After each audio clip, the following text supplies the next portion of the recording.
Selamat datang di video Agus Pajak, yang membahas ketentuan umum dan tata cara perpajakan. Video ke-30, kita bahas pertemuan pertama dengan pemeriksa pajak. Ini bagian dari beberapa seri pemeriksaan pajak. PMK Tata Cara Pemeriksaan membagi jenis pemeriksaan ke dalam dua jenis, yaitu: pertama, pemeriksaan kantor, dan kedua, pemeriksaan lapangan. Pemeriksaan kantor merupakan pemeriksaan yang dilakukan di kantor pajak. Wajib pajak dipanggil ke kantor pajak untuk menerima pemberitahuan adanya pemeriksaan, dan penyampaian SP2 kepada wajib pajak. Setelah wajib pajak datang pada tanggal yang ditentukan dalam surat panggilan, atau pada tanggal yang disepakati dengan pemeriksa pajak, pemeriksa pajak memberikan penjelasan alasan dilakukan pemeriksaan kantor. Selanjutnya, pemeriksa pajak meminjam dokumen yang diperlukan dalam rangka pemeriksaan kantor. Dokumen-dokumen yang diperlukan dalam rangka pemeriksaan dipinjam oleh pemeriksa pajak melalui surat peminjaman dokumen. Undang-Undang KUP memberikan waktu selama 1 bulan untuk melengkapi dokumen yang dipinjam oleh pemeriksa pajak.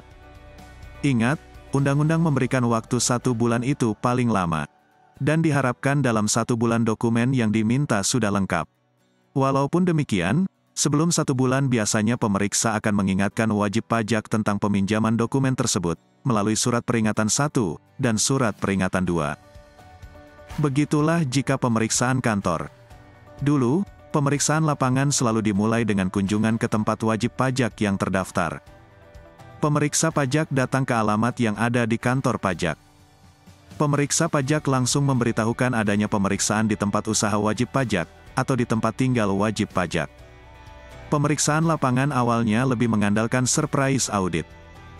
Pertama, pemeriksa pajak langsung menunjukkan adanya surat perintah pemeriksaan kepada wajib pajak yang diperiksa disertai dengan surat pemberitahuan pemeriksaan. Ketentuannya, SP2 cukup diperlihatkan saja. Sedangkan surat pemberitahuan harus diterima oleh wajib pajak.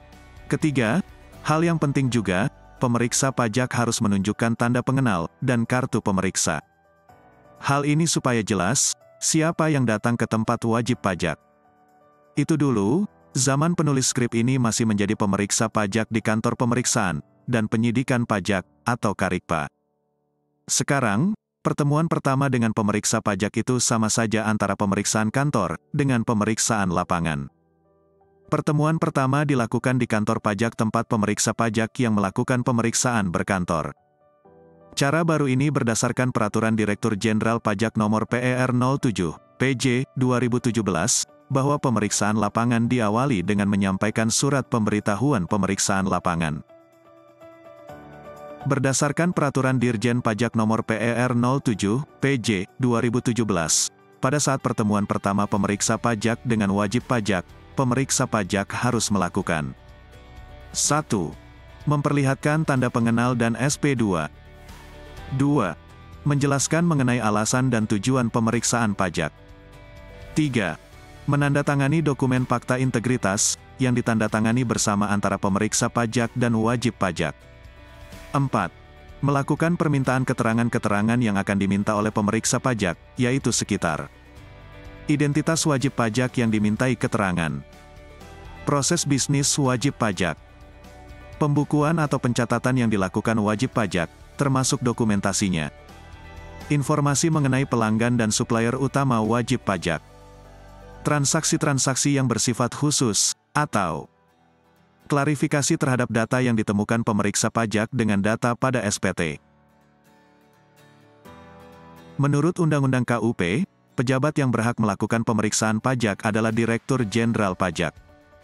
Namun, dalam pelaksanaannya kewenangan pemeriksaan didelegasikan kepada pemeriksa pajak. Direktur Jenderal Pajak juga tidak langsung memberikan perintah kepada pemeriksa pajak.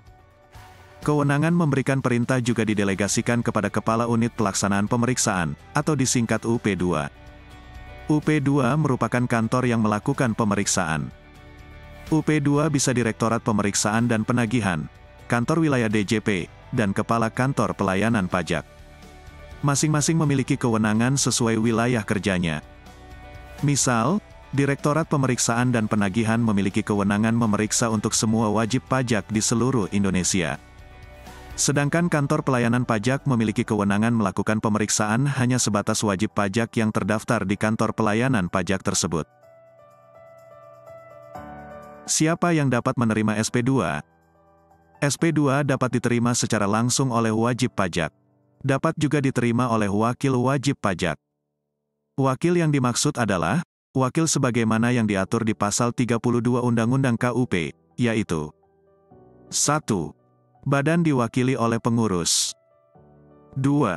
Badan yang dinyatakan pilot diwakili oleh kurator. 3. Badan dalam pemubaran diwakili oleh pihak yang ditugasi untuk melakukan pemberesan. 4. Badan dalam likuidasi diwakili oleh likuidator. 5. Warisan yang belum terbagi diwakili oleh ahli waris. 6. Anak yang belum dewasa diwakili oleh wali atau pengampunya. Selain itu, PMK Tata Cara Pemeriksaan juga mengatur bahwa jika wajib pajak atau wakil tidak ada di tempat, SP2 dapat diterima oleh kuasa dari wajib pajak. Pengertian kuasa dari wajib pajak, secara umum mengacu kepada peraturan kuasa, yang diatur, atau berdasarkan Kitab Undang-Undang Hukum Perdata. Menurut Kitab Undang-Undang Hukum Perdata, istilah kuasa mengacu pada kekuasaan, atau wewenang yang diberikan oleh seseorang kepada orang lain untuk bertindak atas namanya. Kitab Undang-Undang Hukum Perdata membagi kuasa ke dalam dua jenis kuasa, yaitu 1. Kuasa umum, dan 2. Kuasa khusus. Kuasa untuk melaksanakan hak dan kewajiban perpajakan adalah kuasa khusus sebagaimana dimaksud di Kitab Undang-Undang Hukum Perdata. Terima kasih sudah menonton video Agus Pajak. Agus Pajak adalah tempat belajar perpajakan, bahkan bagi pemula sekalipun dapat belajar perpajakan dengan mudah. Semoga Anda dapat memahami dengan mudah. Selain belajar melalui video, laman aguspajak.com juga menyediakan tulisan tentang perpajakan. Tulisan di laman aguspajak.com sudah banyak dikutip orang untuk beragam keperluan, seperti tugas dari dosen dan skripsi. Nantikan video selanjutnya. Sampai jumpa di video selanjutnya.